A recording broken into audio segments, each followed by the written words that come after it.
Hello, my journeyers. Welcome back to the channel. If you're new here, my name is Keisha. If you are a subscriber, welcome back. So today we're going to talk about how to level up emotionally in 2023. So how to get in control of our emotions, how to be more mature. That is the line that we're going down today. So happy new year if you haven't heard it from me as yet. And I hope that this year is going well for you.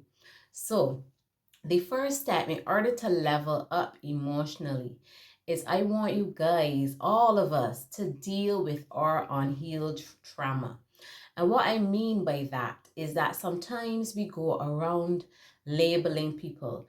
I have heard men label women as gold diggers, women labeling that all men are liars, all men are cheaters, this sort of thing, because you know what, that comes from a place of hurt because someone has hurt us, and everybody has their own baggage to deal with. Everybody has made mistakes.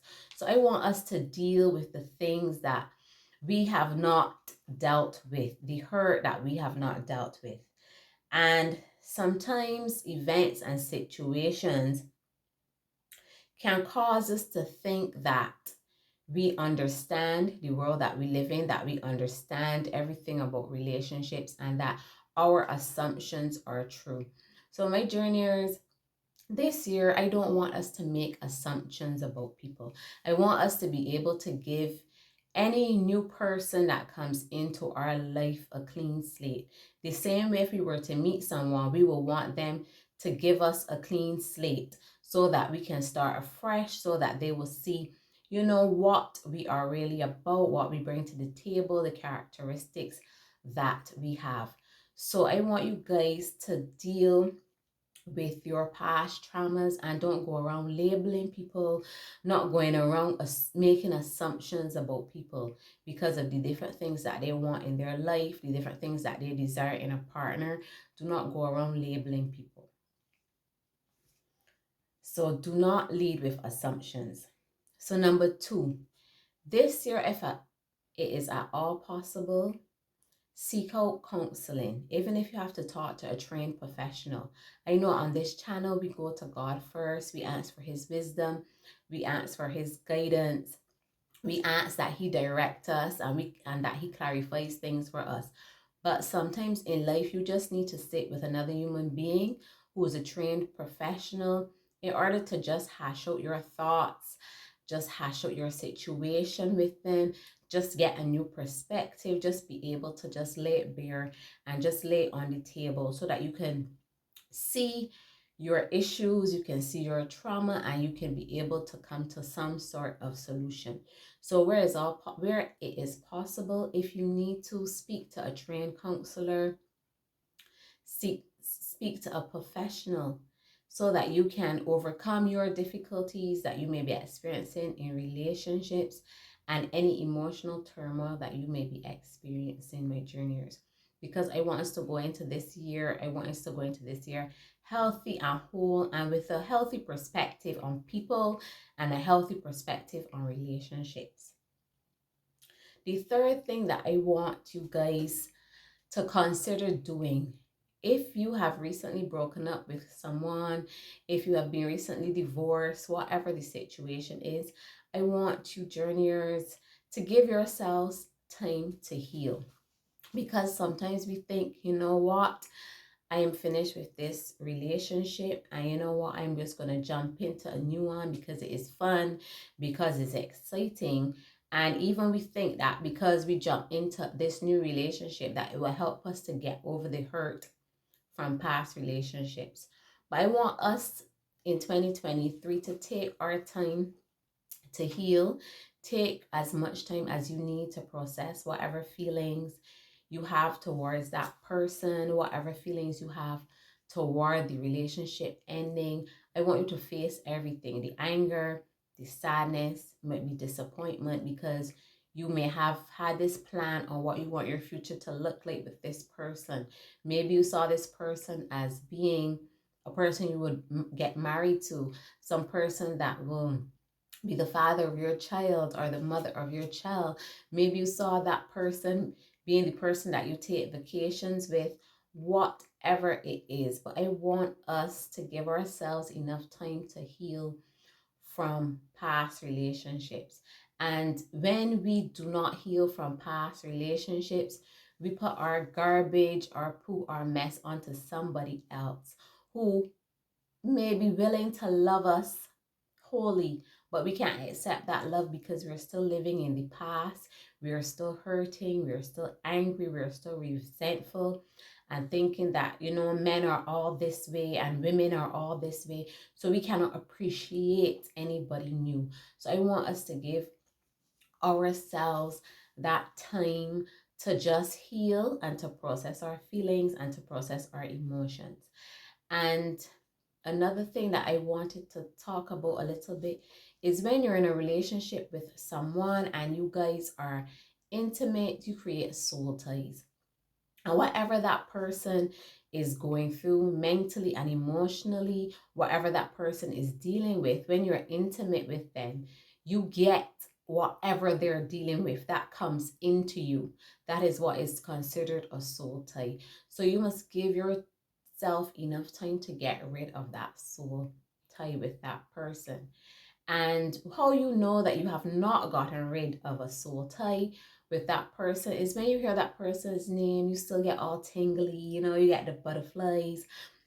Or when you hear that person's name, you just get angry. You remember what they did to you. You remember everything in vivid detail. So I want us to take our time as we exit relationships, that we take our time to heal before moving forward so that we can cleanse ourselves, our soul, our aura, whatever you want to call it, of that person so that they can go along in peace and so that we can spend time with ourselves, getting to know ourselves again, what we want, what we will tolerate in relationships, and what we won't tolerate in relationships, so that when a new person comes along, we're better able to appreciate them, we're better able to grow with them and build with them. So that is number 3. I'm looking down because I'm looking at my notes. I don't want to forget anything for you guys. So number 4, this year I want you to date yourself. So some people call it solo dating, dating yourself, or just even spending copious amounts of time with yourself this year. And in terms of solo dating, I started it last year in 2022, where I would go to my favorite restaurant on the South Coast. I would get all dolled up, smell good, hair looking good, makeup, the whole works. And I would go and I would sit down. I would order my cocktail first. I would order my meal. If I felt like having dessert, because they serve really big portions, I would have my dessert as well. And I would take my phone with me, obviously, because I'm a single woman out alone at night. I would also take maybe a notepad or a pen and just spend that quality time with myself, just enjoy the ambiance, just enjoy the food, people watch. And sometimes when you have these solo dates, sometimes you may be wrestling with something, an idea, or some way how to move forward, you're thinking about. And when you spend that time with yourself, this is where the ideas will come to you. This is where the solution will come to you. So I want to encourage you to plan a solo date where you get all dolled up the same way you would get dolled up for a significant other, someone that you're interested in. I want you to get all dolled up and I want you to spend that time with yourself, because I realize that as human beings, we fear spending time with ourselves. We fear being in touch with our feelings.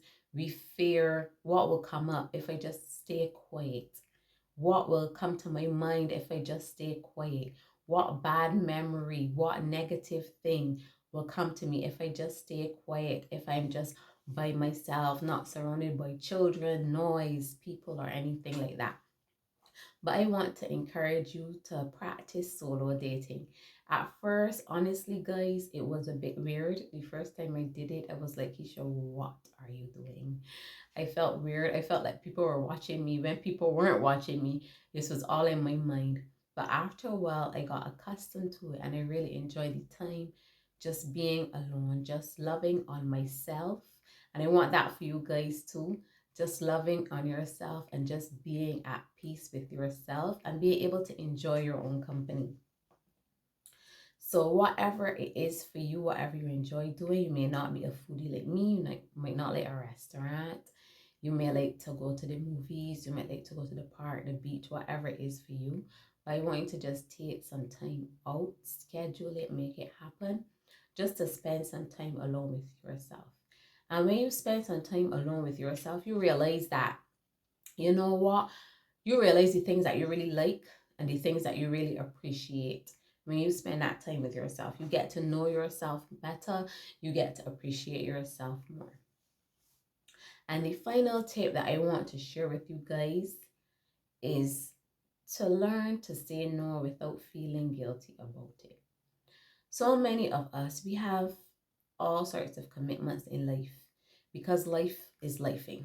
So we have commitments to our family, to our home, to our friends, to our job, to our businesses, to our church, to our community groups, just everything pulling us in a million and one directions. And I often hear people say, oh my God, I'm so stressed. Oh my God, I'm so tired. But then when you look and see their lives, they're saying yes and they're committing to every single thing under the sun. And that is because we seek our approval from people.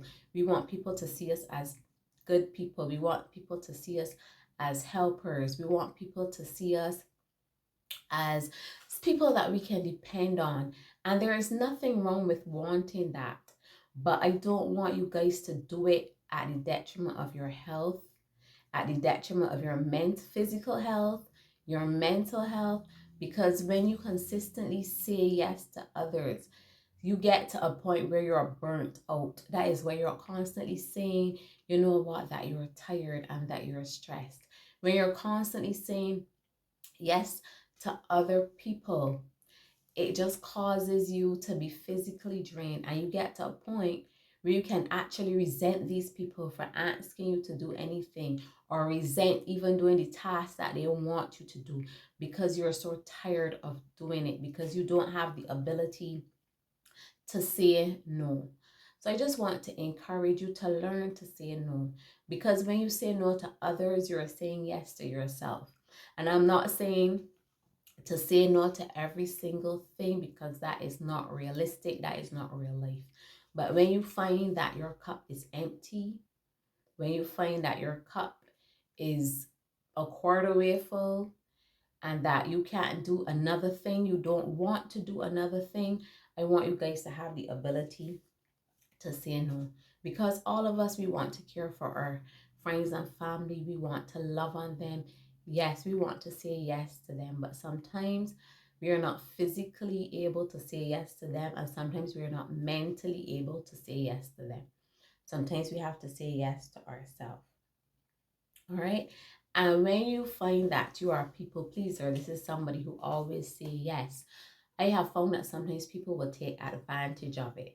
I had a situation in 2021 where I was always saying yes to this particular person, always saying yes to their requests. And it came to a point where I felt resentful towards them. I was like, I don't want to do this. I am tired, and I didn't vocalize that to that person.